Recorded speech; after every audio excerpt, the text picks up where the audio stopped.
Meski tingkat daya saing dan indeks kemudahan berusaha masih rendah, Indonesia memiliki potensi besar untuk merebut peluang pasar bebas ASEAN atau masyarakat ekonomi ASEAN. Potensi itu tidak hanya sebagai pasar, tetapi sebagai basis produksi bagi komunitas ASEAN. Indonesia menghadapi masyarakat ekonomi ASEAN dengan harap-harap cemas. Karena di satu sisi, daya saing global Indonesia masih berada di peringkat 37 atau masih tertinggal dibanding Singapura yang menempati posisi kedua dunia, Malaysia di peringkat 18 dan Thailand di posisi 32 dunia.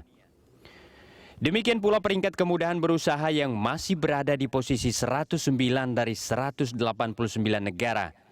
Jauh tertinggal dibanding Singapura yang menempati peringkat pertama, Malaysia di posisi ke-18, Thailand di peringkat 49, Vietnam di posisi ke-90 dan Filipina di peringkat 103. Namun di sisi lain, Indonesia memiliki daya tarik investasi dan perdagangan yang cukup besar.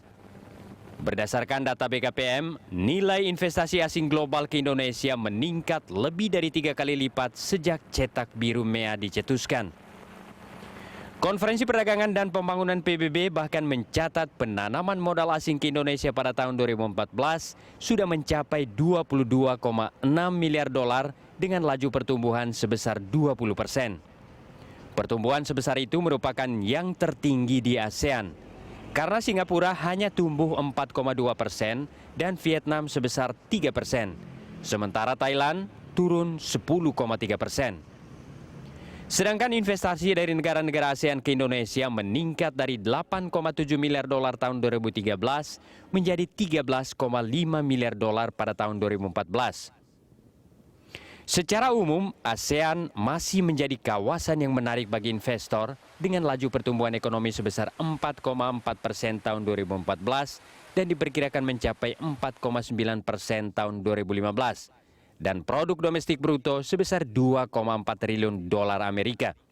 Tahun 2014 lalu, total aliran modal yang masuk ke ASEAN mencapai 136,2 miliar dolar. Sementara total perdagangan ASEAN dengan dunia pada tahun yang sama mencapai 2,53 triliun dolar Amerika. Tim Liputan Berita 1, Jakarta.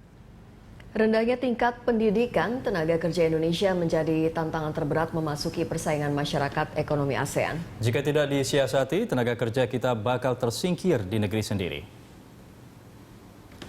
Berdasarkan data Badan Pusat Statistik, bulan Agustus 2015 jumlah angkatan kerja Indonesia sebanyak 122,4 juta orang, serta pengangguran sebesar 7,5 juta orang. Sementara jumlah orang yang bekerja mencapai lebih dari 114 juta orang. Namun sayangnya dari 114 juta tenaga kerja itu, 67% kurang kompetitif, di mana 47% berpendidikan sekolah dasar dan 20% hanya lulusan sekolah menengah pertama.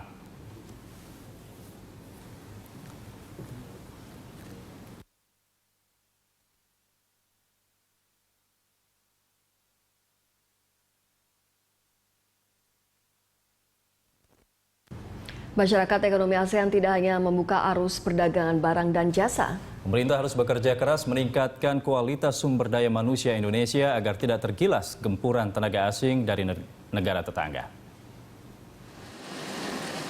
Dengan bergulirnya masyarakat ekonomi ASEAN atau MEA pada akhir 2015, pasar tenaga kerja menjadi sangat terbuka. Seluruh regulasi untuk membatasi perekrutan tenaga kerja asing akan dihapus. Bahayanya regulasi yang dihapus terkait penggunaan tenaga kerja profesional.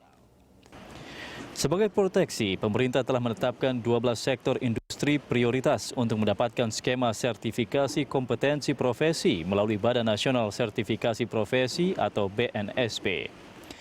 12 sektor industri prioritas ini terdiri dari produk berbasis agro, otomotif elektronika, produk karet, tekstil dan garmen, perikanan, barang dan kayu, kemudian penerbangan, jasa online, pariwisata, kesehatan dan logistik.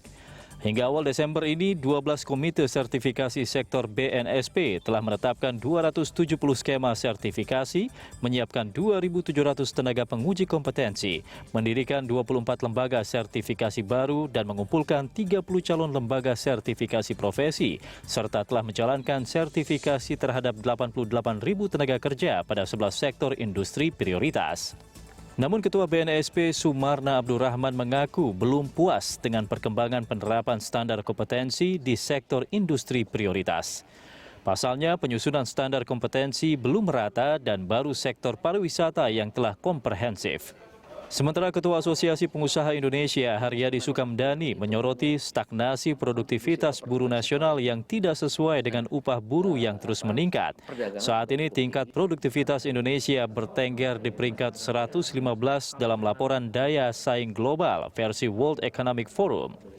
Kondisi ini bisa saja mendorong pelaku usaha mengambil tenaga asing dengan tingkat produktivitas yang lebih baik. Ya, memang kalau kita bicara produktivitas ataupun labor efisiensi itu memang problemnya di Indonesia ini kan dalam kurun waktu yang cukup lama ya, bahwa isu mengenai masalah pengupahan ini kan sudah dipolitisir sekali. Nah, sehingga kenaikan upah itu tidak mencerminkan produktivitas yang ada. Nah, sehingga secara keseluruhan itu memang akan tercatat efisiensi daripada pekerja itu menjadi rendah begitu, karena memang istilahnya mereka tidak perlu harus mempunyai kinerja yang baik pun gajinya akan naik relatif cukup tinggi kan, rata-rata kenaikan kemarin itu hampir 16-17%. Pemerintah sebaiknya serius memperhatikan masalah tenaga kerja di era MEA, sebab terdapat 8 profesi yang bebas mencari kerja di kawasan ASEAN, mulai dari arsitek, insinyur, dokter, perawat, tenaga survei, akuntan, dokter gigi, dan praktisi media. Tanpa inovasi regulasi dan strategi proteksi yang tepat, Indonesia bisa saja mengalami brain drain atau kekurangan tenaga kerja terampil. Tim